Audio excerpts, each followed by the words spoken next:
الحمد لله وكفى وسلام على عباده الذين اصطفى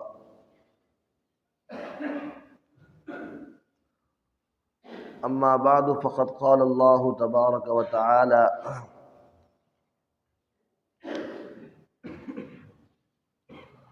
واذكر عبدنا أيوب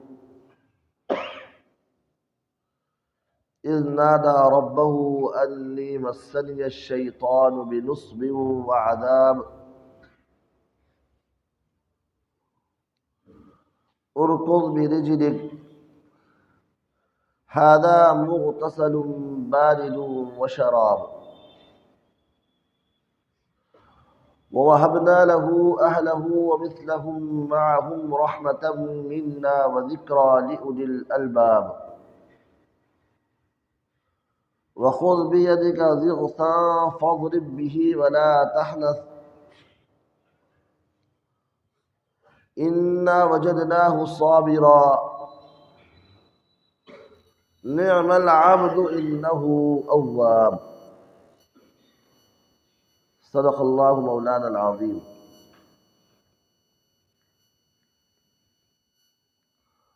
معزز سامعین کرام،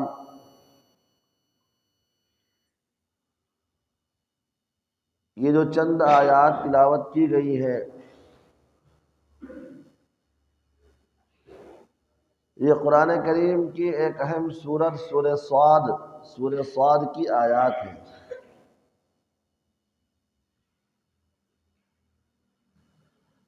ان آیات مبارکہ میں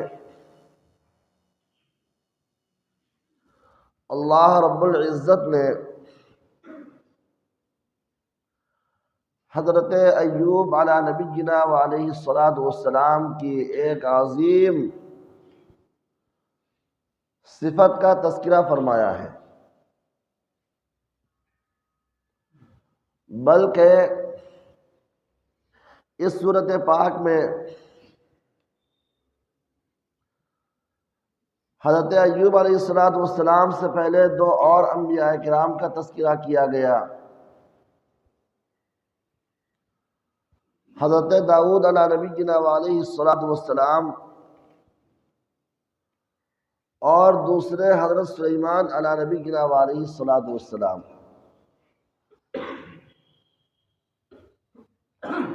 ان تینوں انبیاء کرام علیہ السلام کی اس صورت پاک میں ایک اہم خصوصیت،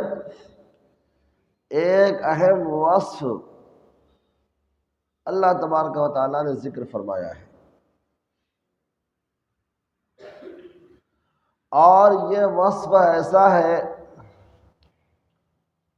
جو جملہ انبیاء کرام علیہ السلام کی ذات مقدسہ میں پایا جاتا تھا۔ چنانچہ حضرت ایوب علیہ السلام کے بعد مزید تین انبیاء کا ذکر کیا گیا، وَاذْكُرْ عِبَادَنَا إِبْرَاهِيمَ وَإِسْحَاقَ وَيَعْقُوبَ أُولِي الْأَيْدِي وَالْأَبْصَارِ إِنَّا أَخْلَصْنَاهُمْ بِخَالِصَةٍ ذِكْرَ الدَّارِ وَإِنَّهُمْ عِندَنَا لَمِنَ الْمُصْطَفَيْنَ الْأَخْيَارِ۔ اسی طرح آگے حضرت اسماعیل علیہ السلام کا بھی تذکرہ ہے، ان کے بارے میں بھی اللہ رب العزت نے کچھ ایسے اوصاف ذکر فرمائے ہیں جن کا حاصل و خلاصہ یہی نکلتا ہے کہ جیسے حضرت داؤد، حضرت سلیمان اور حضرت ایوب علیہ السلام میں رجوع اللہ، انابت اللہ، زندگی کے ہر لمحہ اور ہر وقت اللہ کی طرف متوجہ ہونے، اللہ کی طرف رجوع کرنے کا جو وصف ہے، اس وصف کو ذکر کیا گیا ہے۔ حضرت نبی پاک علیہ السلام کی ذات مقدسہ میں یہ وصف انتہائی کمال درجے کا موجود تھا، انتہائی کمال درجے کا موجود تھا۔ اور جیسے انبیاء کرام علیہ السلام میں انابت اللہ، رجوع اللہ کا وصف ہوتا ہے، ایسے ہی اللہ کو ایمان والوں میں بھی انابت اللہ، رجوع اللہ کا وصف چاہیے۔ یعنی ہم میں سے ہر ایک کامل مسلمان اسی وقت ہو سکتا ہے، کامل ایمان والا اسی وقت ہو سکتا ہے جب وہ اپنے اندر انابت اللہ اور رجوع اللہ کا وصف پیدا کرے، اس کے مزاج میں، اس کی طبیعت میں، اس کی زندگی میں اور اس کے ذہن و دماغ میں اس کی پوری زندگی ہر وقت سامنے رہنا چاہیے۔ اور جب بھی اس کو یہ احساس ہو،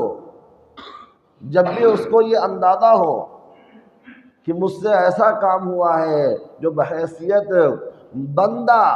یہ کام نہیں ہونا چاہیے تھا، میں نے ایسا کام کیا ہے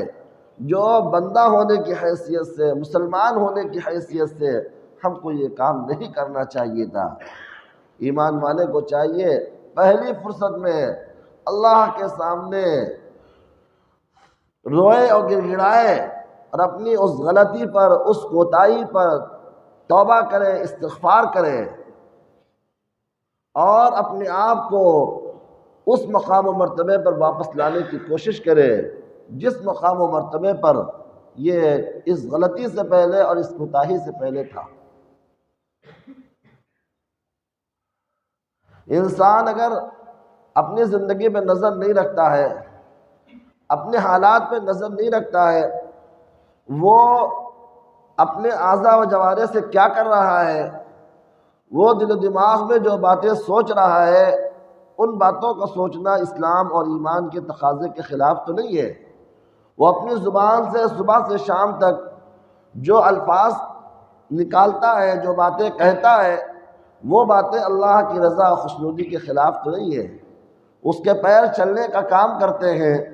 وہ صبح سے شام تک ادھر سے ادھر جاتا ہے، کہیں اس کا کام کسی ایسی جگہ تو نہیں اس کا پیر کسی ایسی جگہ تو نہیں جاتا جہاں جانا اللہ کو پسند نہیں ہے۔ جب انسان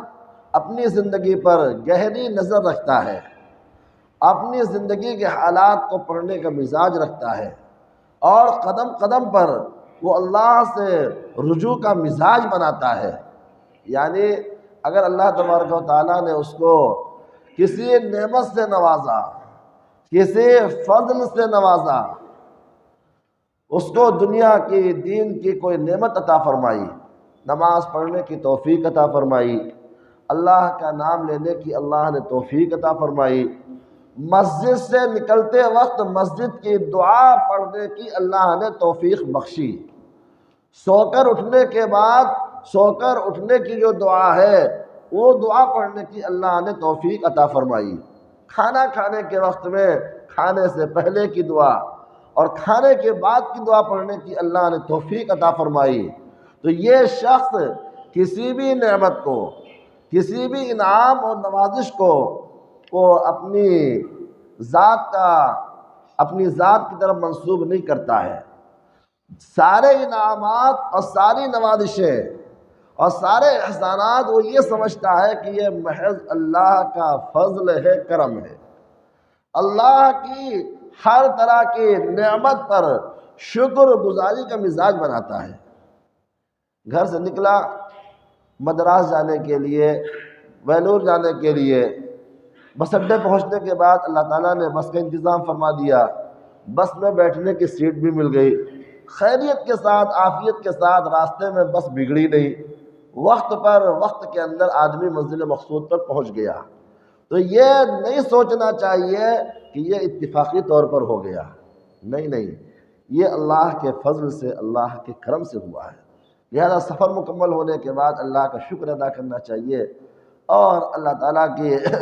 بارگاہ میں حمد و ثنا کرنا چاہیے۔ اسی طرح سونے کے بعد میں صبح اٹھے اور جسم میں کوئی بیماری نہیں ہے، الحمدللہ دماغ بہترین کام کر رہا ہے، الحمدللہ آنکھیں دیکھنے کا اچھا کام کر رہی ہیں، الحمدللہ زبان میں کسی طرح کی لڑکھڑاہٹ نہیں ہے، الحمدللہ پیٹ کا نظام بھی بہتر ہے اور اچھا ہے۔ تو یہ نہ سمجھے کہ یہ تو اتفاقی طور پہ ہو رہا ہے اور ہم اس لائق ہیں کہ ہمارے ساتھ ایسا ہونا چاہیے، نہیں، اس کو اللہ کا شکر ادا کرنا چاہیے۔ مولا کریم آپ کا فضل ہے، ہماری آنکھوں کو صحیح سالم بنایا، ہمارے دماغ کو درست رکھا، ہمارے اعضاء و جوارح کو بہترین بنایا، اللہ کا شکر ادا کریں۔ زندگی میں دین یا دنیا کی جو نعمتیں قدم قدم پر ایمان والے کو حاصل ہو یا ایمان والے کے پاس موجود ہو، ان تمام نعمتوں کو فضل خداوندی اور احسان خداوندی سمجھنے اور احسان خداوندی ماننے کا مزاج پیدا کیا جائے۔ حدیث پاک میں آتا ہے، اللہ کے رسول صلی اللہ علیہ وسلم نے فرمایا کہ عجبا لامر المؤمن ان امرہ کلہ خیر۔ ایمان والے کا معاملہ بڑا عجیب ہے، ایمان والے کا معاملہ بڑا عجیب ہے، اس کے دونوں ہاتھ میں لڈو، یعنی اگر ایمان والے کو اللہ تعالیٰ کوئی نعمت عطا فرماتا ہے تو ایمان والے کا کام یہ ہوتا ہے کہ وہ اللہ کا شکر بجا لاتا ہے۔ ان اصابتہ سراء شکرا، اگر اسے کوئی خوشحالی ملتی ہے، کوئی نعمت عطا ہوتی ہے، چاہے دین کی نعمت ہو یا دنیا کی نعمت ہو، وہ اس کے اوپر اللہ کا شکر بجا لاتا ہے، اور یہ شکر بجا لانا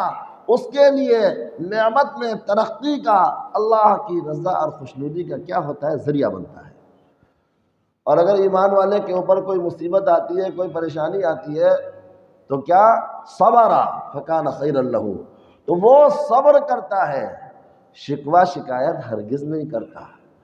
زبان پر یا دل میں ہرگز ایسا خیال یا ایسا وسوسہ نہیں آنے دیتا جو اللہ رب العزت کی عظیم شان اور عظیم مقام و مرتبے کے خلاف ہے۔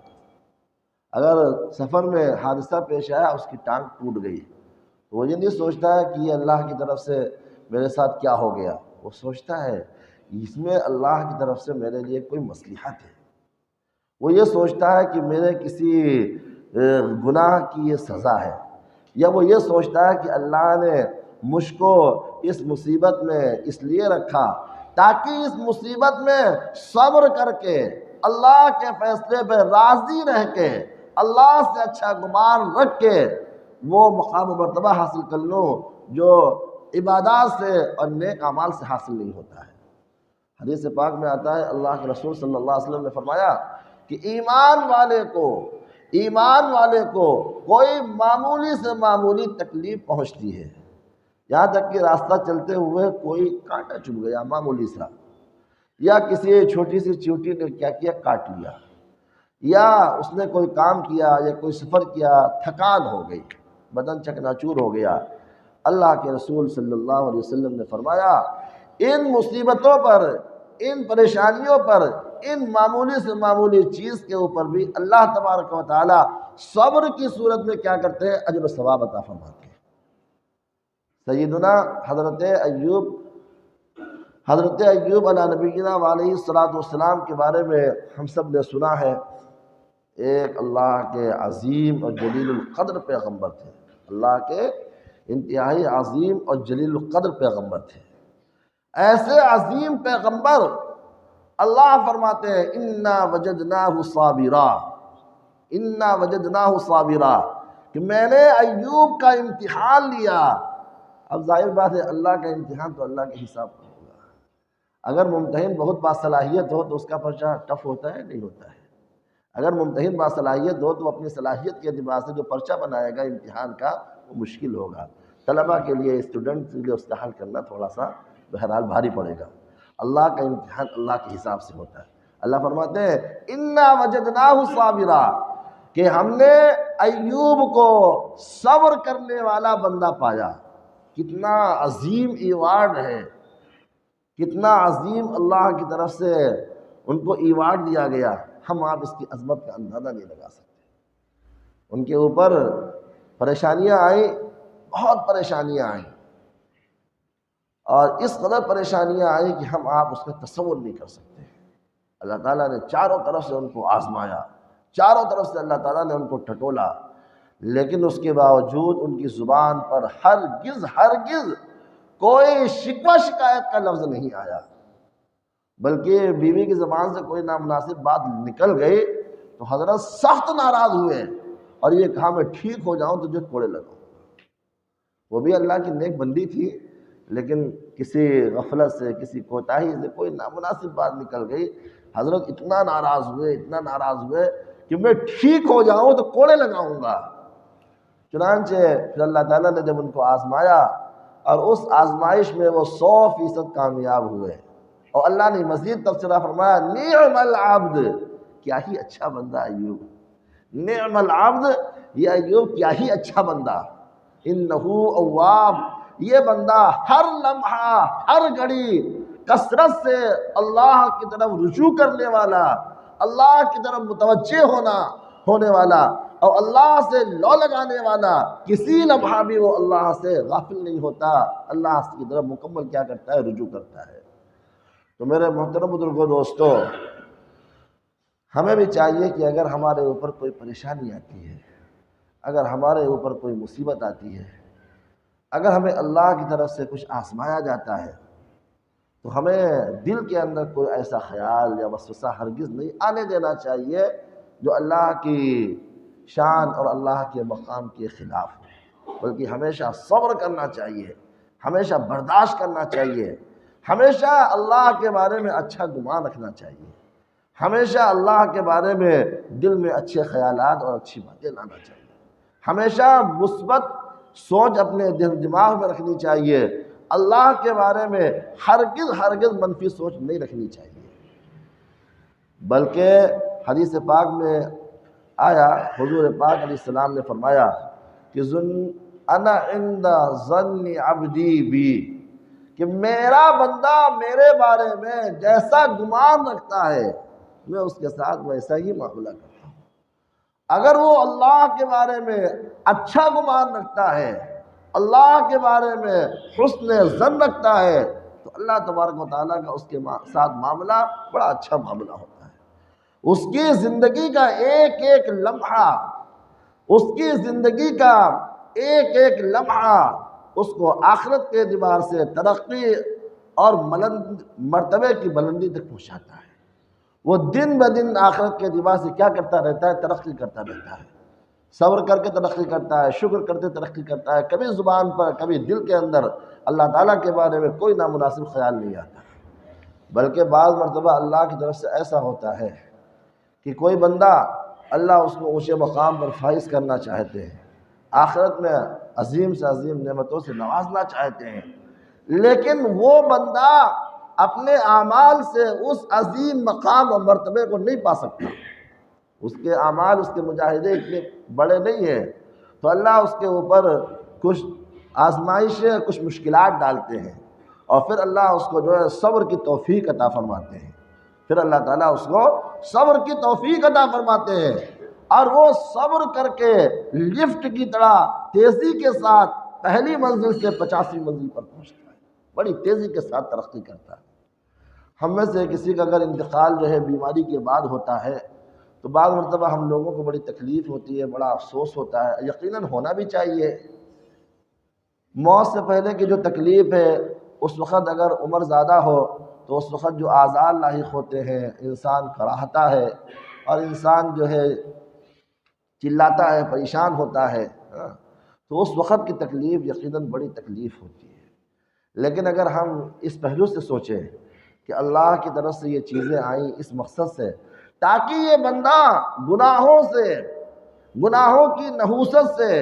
اور اللہ کی نافرمانیوں کی گندگی سے 100% صاف ہو جائے، فلٹر ہو جائے، اس لیے اللہ کی طرف سے یہ حالات آئے، تو میرے محترم بزرگوں اور عزیز دوستوں، یہ مصیبت بھی اس کے لیے نعمت کا ذریعہ ثابت ہوتی ہے۔ حضرت حاجی امداد اللہ صاحب مہاجر مکی رحمۃ اللہ علیہ فرمایا کرتے تھے، یہ جو اللہ کی طرف سے آزمائشیں آتی ہیں، مصیبتیں آتی ہیں، ان کی مثال یہ سمجھنا چاہیے جیسے کوئی مٹھائی کریلے کی شکل میں بنا دی جائے یا مرچ کی شکل میں بنا دی جائے، اس پہ مرچ کا رنگ بھی ہو جائے اور مرچ کا سائز بھی ہو جائے، دیکھنے میں مرچ ہی لگے، تو وہ اگر کوئی شخص دیکھے گا تو شروع میں وہ یہی سمجھے گا یہ مرچ بڑا کڑوا ہوگا، یہ کریلا ہے، کھایا نہیں جائے گا۔ لیکن اگر وہ ہمت کر کے منہ کے اندر رکھے، کاٹ کر کے حلق کے نیچے اتارے تو اسے کڑوا نہیں لگے گا، میٹھا لگے گا۔ اسی طریقے سے اللہ کی طرف سے جو آزمائشیں آتی ہیں، اللہ کی طرف سے جو امتحانات ہوتے ہیں، اگر آدمی ان آزمائشوں میں اور ان امتحانات میں صبر کو اپنا شعار بناتا ہے، قسم کھا کر یہ بات کہی جا سکتی ہے، اس کو ان پریشانیوں میں وہ روحانی اور معنوی لذت حاصل ہوتی ہے جس لذت کا وہ کبھی تصور نہیں کر سکتا۔ وہ روحانی اور معنوی لذت حاصل ہوتی ہے کہ اس لذت کا، اس مزے کا تصور نہیں کیا جا سکتا۔ بہرحال عرض یہ کرنا ہے کہ ہم میں سے ہر ایک کو چاہیے کہ اپنے اندر انابت اللہ کی صفت پیدا کریں، اپنی گزری ہوئی زندگی کا جائزہ لیں اور ہماری زندگی جو گزر رہی ہے اس کا بھی جائزہ لیں۔ اور جائزہ کیسے لیں؟ جائزہ لیں شریعت کی روشنی میں، جائزہ لیں سنت کی روشنی میں۔ یعنی ہم سب کو چاہیے کہ شریعت کے احکام اور شریعت کے مسائل جاننے کا معمول بنائیں۔ علماء کرام سے ہماری زندگی سے متعلق جو مسائل ہیں، جو شرعی احکام ہیں، ان شرعی احکام کو جاننے کی فکر کریں، کوشش کریں۔ ہم کاروبار کرتے ہیں، کاروبار میں کہاں کہاں ہمارا کام شریعت کے مطابق ہے، کہاں شریعت کے خلاف ہے، علماء کرام سے رابطہ کر کے اس کو جانیں اور سمجھیں۔ ہم سفر کرتے ہیں، سفر میں نمازوں کا مسئلہ ہوتا ہے، ہم معلوم کریں کس سفر میں ہم کو نماز قصر پڑھنی ہے، کس سفر میں ہم کو نماز پوری پڑھنی ہے، وغیرہ وغیرہ۔ ہماری زندگی میں شریعت کے جو احکام ہیں،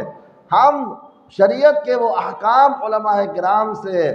رابطہ رکھ کر، معتبر علماء کی کتابیں پڑھ کر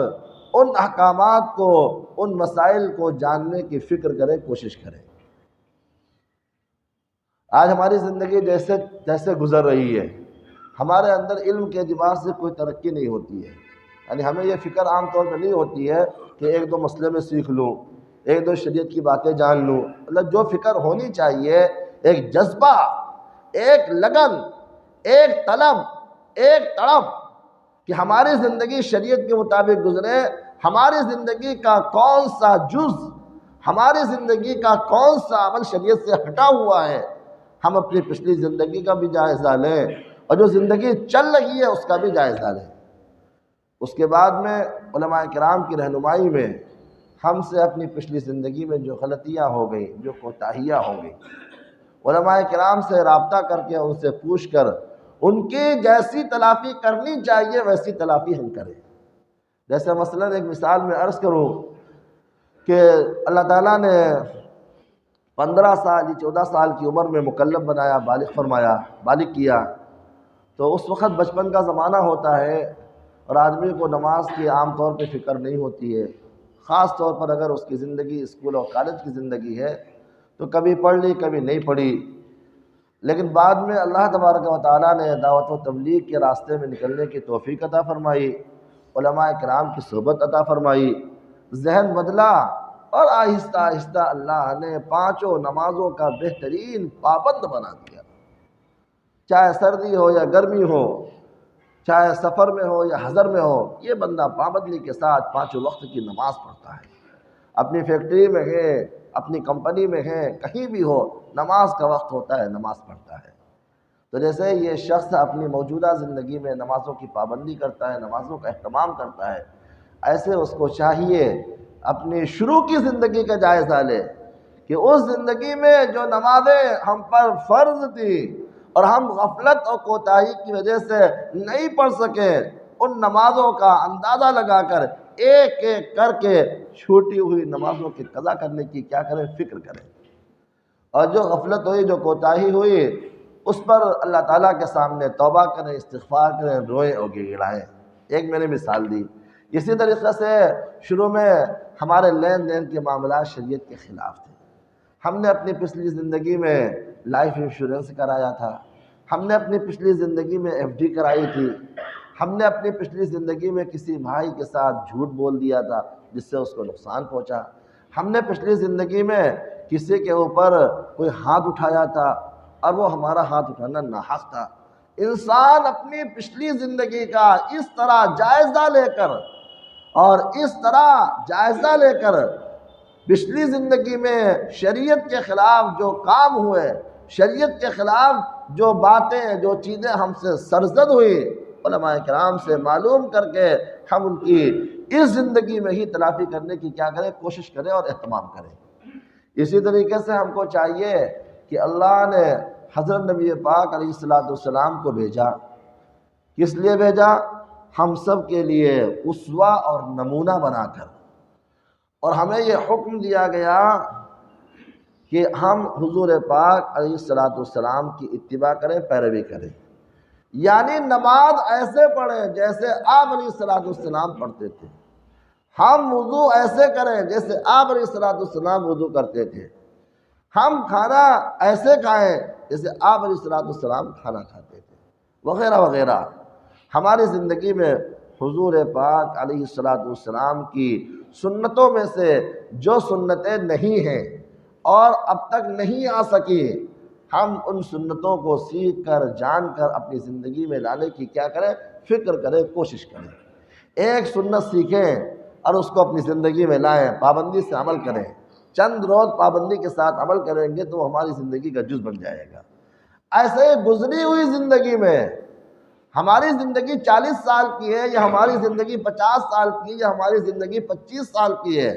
25 سال کی زندگی بلوغ کے بعد 15 سال کی زندگی ہماری فلاں سنت سے خالی تھی، ہماری زندگی میں یہ سنت داخل نہیں تھی، اس کے سامنے اس کے بارے میں اللہ سے رجوع کریں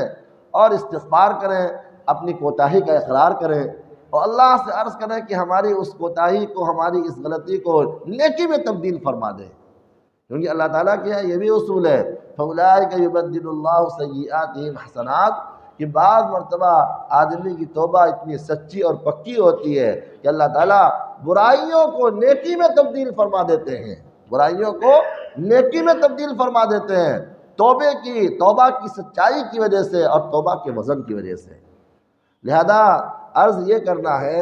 کہ ہم اپنی زندگی جو ہماری چل رہی ہے اس کو بھی نظر میں رکھیں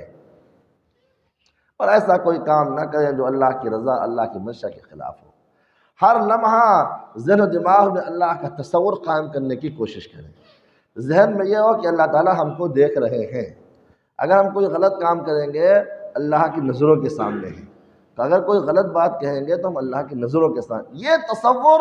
اور یہ استحضار اپنے ذہن و دماغ میں پیدا کرنے کی ہم کوشش کریں، محنت کریں۔ اگر ہم کوشش اور محنت کریں گے اللہ تبارک و تعالیٰ اس عظیم نعمت سے نواز دیتے ہیں۔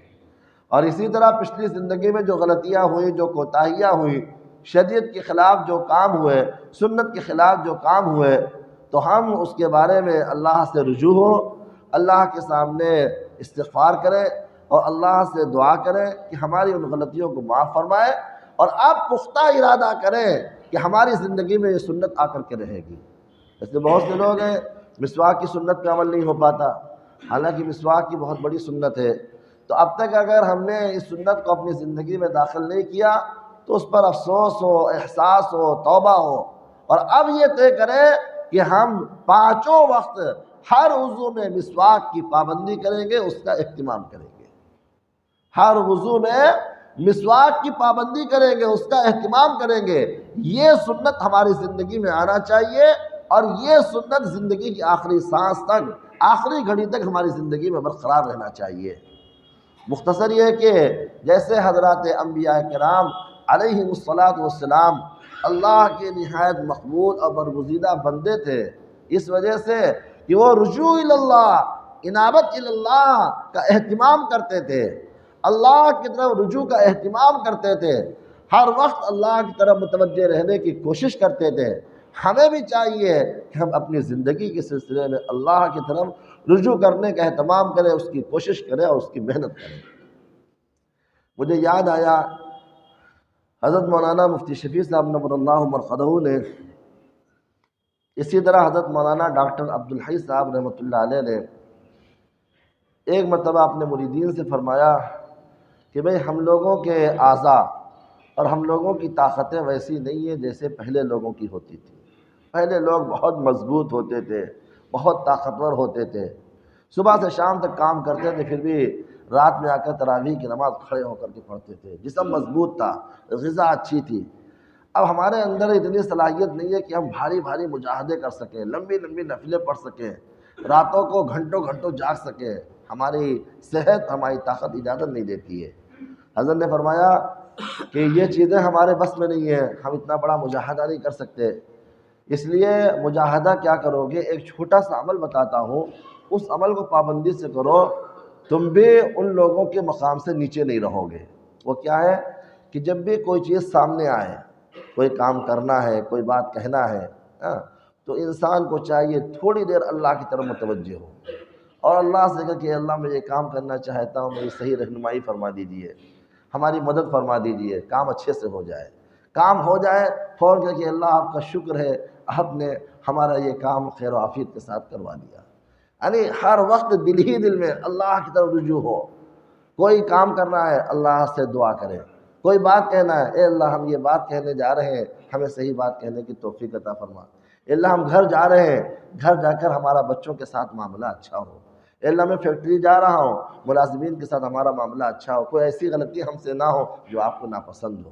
وغیرہ وغیرہ۔ انسان اگر خاموشی کے ساتھ دل ہی دل میں اس طرح اللہ کی طرف رجوع کا اہتمام کرے گا، اللہ کی طرف متوجہ ہونے کا اہتمام کرے گا، چند ہی دن گزریں گے انشاءاللہ تعالی وہ ولایت کے مقام پہ فائز ہو جائے گا۔ انشاءاللہ تعالی وہ ولایت کے مقام پہ فائز ہو جائے گا۔ وہ کوئی چھوٹا کام، کوئی بڑا کام بغیر اللہ سے دعا کیے ہوئے کرے گا ہی نہیں۔ دعا کے لیے ہاتھ اٹھانا ہر وقت ضروری نہیں ہے، دعا کے لیے زبان سے زور سے کہنا ضروری نہیں ہے، یہ ہمارے اور اللہ کا اپنا معاملہ ہے۔ ہم زبان سے کچھ نہ کہیں، ہاتھ نہ اٹھائیں، ہمارا دل اللہ کی طرف متوجہ ہو جائے، دعا کر لیں، یہ بھی انابت اللہ ہے، یہ بھی رجوع اللہ ہے۔ پھر آپ زندگی میں، پھر آپ اپنی زندگی کے ہر قدم پر، اپنی زندگی کے ہر لمحے میں اللہ کے انوارات، اللہ کی تجلیات اور اللہ کی توجہ اور اللہ کی طرف سے نازل ہونے والی برکات کا مشاہدہ کریں گے۔ ایک مثال چھوٹی سی میں عرض کروں، آپ دوسری صف میں ہیں، پہلے صف میں کھڑے ہونے کی احادیث میں بڑی فضیلت آئی ہے۔ حضور پاک علیہ السلام نے فرمایا کہ پہلی صف والوں پر اللہ تعالیٰ کی رحمت نازل ہوتی ہے۔ آپ نے یہ بات 3 مرتبہ فرمائی، یعنی دوسری صف والوں سے 3 گنا زیادہ پہلی صف کے نمازیوں پر کیا ہوتی ہے؟ اللہ تعالیٰ کی رحمت نازل ہوتی ہے۔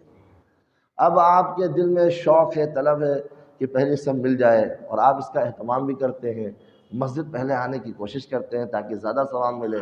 ایک دن اتفاق ہوا کہ نماز سے کچھ پہلے اچانک تقاضا ہو گیا، اور مسجد جب پہنچے تو پہلی صف فل ہو چکی تھی۔ آپ نے خاموشی سے دعا کی کہ اللہ میں پہلی صف میں کھڑا ہونا چاہتا ہوں، آج عذر کی وجہ سے پہلے نہیں آ سکا، آپ ہمیں جو ہے جگہ عطا فرما دیں۔ تو بعض بندوں کا بارے میں ہے کہ انہوں نے ادھر دعا کی، ادھر جو ہے جگہ ہوئی، پہلی صف میں پہنچ گئے۔ ایسا ہوتا ہے، انسان اللہ کی طرف متوجہ ہو، اللہ سے رجوع کرے، اللہ سے اپنا تعلق مضبوط کرے، اللہ سے اپنا تعلق قوی کرے، تو پھر یہ اس کے ایمان کو مضبوط کرتا ہے، اس کے یقین کو مضبوط کرتا ہے، اس کے اندر للہیت اور نورانیت پیدا ہوتی ہے، وہ اپنے آپ کو گناہوں سے صاف کرنے اور پاک کرنے کی کوشش کرتا ہے، وہ توبہ استغفار کا اہتمام کرتا ہے۔ حضور پاک علیہ السلام کی محبت اس کے دل میں، اس کے رگ و ریشے میں کیا ہوتی ہے؟ پیوست ہو جاتی ہے۔ حضور کا نام آنے پر اس کی آنکھوں سے آنسو آ جاتے ہیں، وہ حضور کی محبت کے بغیر زندگی کا تصور نہیں کر سکتا ہے۔ تو بتائیے، جو شخص رسول پاک صلی اللہ علیہ وسلم سے محبت کرے گا تو کل قیامت کے دن آپ علیہ السلام اپنے دست مبارک سے اس کو حوض کوثر کا پانی پلائیں گے؟ نہیں پلائیں گے؟ اور کبھی وہ اپنی زندگی میں کوئی ایسا کام آپ کی محبت کی وجہ سے ہرگز نہیں کر سکتا جو آپ علیہ السلام کی مرضی اور منشا کے خلاف ہو۔ آپ اس کام کو پسند نہیں کرتے، نہیں کرنا ہے، کچھ بھی ہو جائے۔ آپ اس کام کو اچھا نہیں سمجھتے، نہیں کرنا ہے، کچھ بھی ہو جائے۔ اس لیے میرے محترم بزرگوں دوستو، مختصر طور پر یہ عرض ہے کہ ہمیں بھی چاہیے اور ہر مسلمان کو چاہیے کہ اپنے اندر رجوع اللہ اور انابت اللہ کی صفت پیدا کرنے کی کوشش کریں اور اس کی محنت کریں۔ اور اس کا طریقہ یہ ہے کہ ہم شریعت کے احکام اور مسائل جانیں۔ ہماری جو زندگی ہے، ہماری زندگی میں جو جن احکام کی ضرورت ہے، ہم ان احکام کو، ان مسائل کو جانیں، اور ہماری زندگی کا جو گوشہ شریعت کے احکام کے خلاف ہو اسے درست کریں، اس کی تلافی کریں، توبہ استغفار کریں۔ ایسے حضور پاک علیہ السلام کی سنتوں کو، آپ سے منقول مسنون دعاؤں کو جانیں، یاد کریں، اور ایک ایک دعا محنت کر کے، کوشش کر کے اپنی زندگی میں لانے کی فکر کریں۔ اگر ہم ایسا کریں گے تو ہمیں حضرات انبیاء کرام علیہ السلام کی طرح رجوع اللہ کی دولت سے نوازا جائے گا، رجوع اللہ کی نعمت سے سرفراز کیا جائے گا، اور ایسا ہوگا کہ ہم دنیا میں دنیا کے حساب سے رہیں گے، اور اصل ہمارا مقصد اور اصل ہماری منزل کیا ہوگی؟ آخرت ہوگی۔ قرآن نے کہا اِنَّا أَخْلَصْنَاهُمْ بِخَالِصَةٍ ذِكْرَ الدَّارِ، کہ ہم نے ان انبیاء کو خالص کیا، ایسا بنایا کہ ان کے ذہن و دماغ میں آخرت ہی کا تصور ہوتا ہے۔ ان کے ذہن و دماغ میں کیا ہوتا ہے؟ آخرت ہی کا تصور ہوتا ہے۔ وہ دنیا میں رہتے ہیں لیکن ذہن و دماغ ان کا کہاں ہوتا ہے؟ آخرت کے بارے میں ہوتا ہے۔ ہر وقت یہ فکر ہوتی ہے کہ ہماری آخرت کیسے بہتر ہو، ہماری آخرت کیسے اچھی بنے، ہماری آخرت کیسے اعلیٰ درجے کی بنے۔ ہر وقت ان حضرات کو یہ فکر ہوتی ہے۔ یہ ایمان والا بندہ اگر انابت اور رجوع اللہ کا اہتمام کرے گا تو اس کو بھی ہر وقت یہی فکر ہوگی کہ ہماری آخرت کیسے بہتر ہو، ہماری آخرت کی زندگی کیسے بہتر ہو۔ دعا کریں کہ اللہ تعالیٰ ہمیں بھی یہ باتیں سمجھنے کی، ان پر عمل کرنے کی توفیق عطا فرمائے، اور آپ سبھی حضرات کو بھی۔ وآخر دعوانا الحمدللہ رب العالمین۔